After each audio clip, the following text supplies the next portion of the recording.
వాడుతుందేమ్మంటే అదొక్కడు తప్ప అవసరం లేని కథలన్నీ వాడుతుంటాడు మన రాయేషు. నిన్న కూడా గట్లనే దోమలు పట్టిండు కదా, మరి ఇవాళ ఇంకేనన్నా ఈగలే పడుతున్నాడో పందికొక్కులో పడుతున్నాడో కదా. ఇది సెట్. వెనకటికి ఈయన సొంటోడే ఇల్లు కాలుతుందిరా ఈరయ్యా అంటే మెసేజ్ పంపినాక వస్తా మేనేజ్ చెయ్యి అన్నాడట. ఎప్పుడు చూడు పని టైంలోనే ఫోన్ పట్టుకొని ఏదో ఆడుతుంటాడు. ఓ మంచి వచ్చింది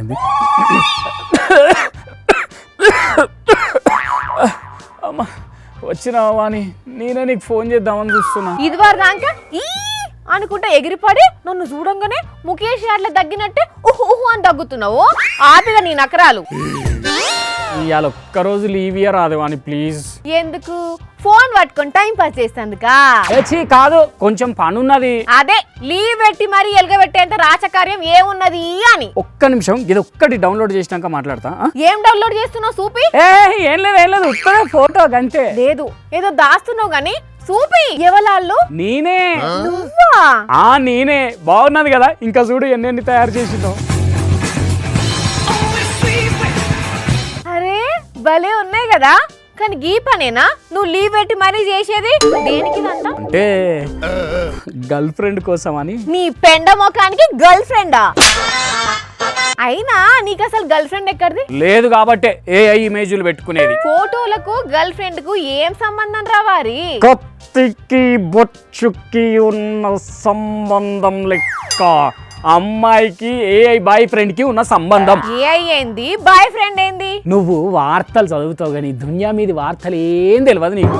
ఇప్పుడు చాలా మంది ఆడపిల్లలు ఏఐ బాయ్ ఫ్రెండ్స్ ని ఇష్టపడుతున్నారట తెలుసా? ఏఐ బాయ్ ఫ్రెండా అంటే? ఏఐ తోని బాయ్ ఫ్రెండ్ క్రియేట్ చేసుకుని ఆ బొమ్మనే లవ్ చేస్తున్నారట. ఏఐ బొమ్మతోటి లవ్వా? చైనాలో ఇప్పుడు ఇదే ట్రెండ్ నడుస్తున్నదట. 6 మిలియన్ల మంది అమ్మాయిలు ఏఐ బాయ్ ఫ్రెండ్ మెయింటైన్ చేస్తున్నారట తెలుసా? అదేంది, బయట అబ్బాయిలు లేరా? ఉన్నారు, కానీ మనుషులు అయితే చెప్పింది ఇంటలేరట. బ్రేకప్లు ఎక్కువ అవుతున్నాయట. అదే ఏఐ అయితే చెప్పిన అన్ని ఇంటర్ తప్పితే ఎదురు చెప్పదు కదా. అసలేమి అమ్మాయిలకు చెప్పినట్టు వినేటోళ్ళు అంటే మస్తు ఇష్టం. అందుకని ఏఐ బాయ్ ఫ్రెండ్ క్రియేట్ చేసుకుని ఆ బొమ్మతోటే ముచ్చట పెట్టుడు, మెసేజ్లు పంపుకున్నాడు, ఫోన్లు కూడా మాట్లాడుకుంటున్నారట. పిచ్చి పలు రకాలంటే ఇదేనేమో. అందుకే నా ఇంటెలిజెన్స్ అంతా వాడి ఆర్టిఫిషియల్ ఇంటెలిజెన్స్ బొమ్మ తయారు చేసి ఇంటర్నెట్ లో పెడతా. నీ బొమ్మ ఎందుకు? అంటే బయట ఎట్లా ఎవరు దేకుతలేరు, కనీసం ఏఐ బొమ్మ పెడతానన్నా ఎవరికైనా నచ్చి బాయ్ ఫ్రెండ్ గా ఓకే అంటారేమో అని.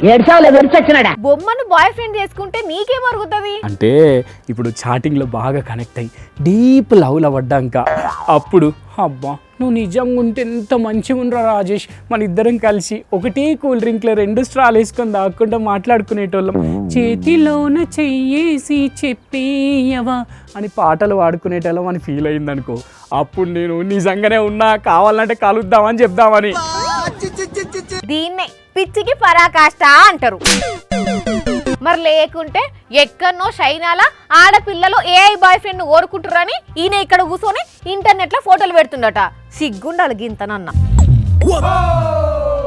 అసలు చైనా యాప్ ఈడ పని చేస్తుందా? ఒకవేళ చేసినా ఆ దేశపోలు నిన్నెందుకు ఇష్టపడతారు? వాళ్ళంతా మూత కాన్లో లేనాయే. షియాంగు షింగు షాంగ్ అంటే నీకేం మాట్లాడొస్తుందని రిప్లై ఇచ్చేందుకు 30 రోజుల్లో చైనా భాష నేర్చుకుంటానబ్బా. ఏంది ఏళ్ళ సంధి సక్కడి వాట తెచ్చుడే నేర్చుకో శాతనైతే లేదు నీకు, గానీ చైనా భాష నేర్చుకుంటాడట ఈయన మోకానికి. నడు ఆఫీస్ కి చక్కగా. నీకు నాకెక్కడ చైనా పిల్ల పడుతుందేమో అని కుళ్ళు కదా. పిల్ల పడుతుందని కాదు, అందరికంటే ముందు చైనా రోగాలు నీకేడా అంటుతాయో అని నా భయం. కరెక్టే కదా, అసలుకే ఈ నడుమ పుట్టే వైరస్లు అన్నీ చైనాలే పుడుతున్నట్టున్నాయి. నేను అంత దూరం ఆలోచించలే. పుసుకున్న దేవా వైరస్లన్నీ నాకే ఫస్ట్ అనుకుంటే అమ్మో నాకు ఏ వద్దు, ఏఐ బాయ్ ఫ్రెండ్ వద్దు, వార్తలు తెచ్చుడే ముద్దు. వస్తున్నాగబ్బా వస్తున్నా. కానీ కాలం చూడుండ్రుల్లా ఎట్లా తయారైందో. పక్కనున్న వాళ్ళని పలకరియే శాతకాలు చాలా మందికి, కానీ ఏ బొమ్మలను బాయ్ ఫ్రెండ్ గా మెయింటైన్ చేస్తురట. ఇడిచిపెడితే రేపట్ల వాటినే పెళ్లి చేసుకుంటా అంటారేమో అక్కడోళ్ళు. చైనా వాళ్ళు అంటేనే చిత్రంగా ఉంటారు అంతా.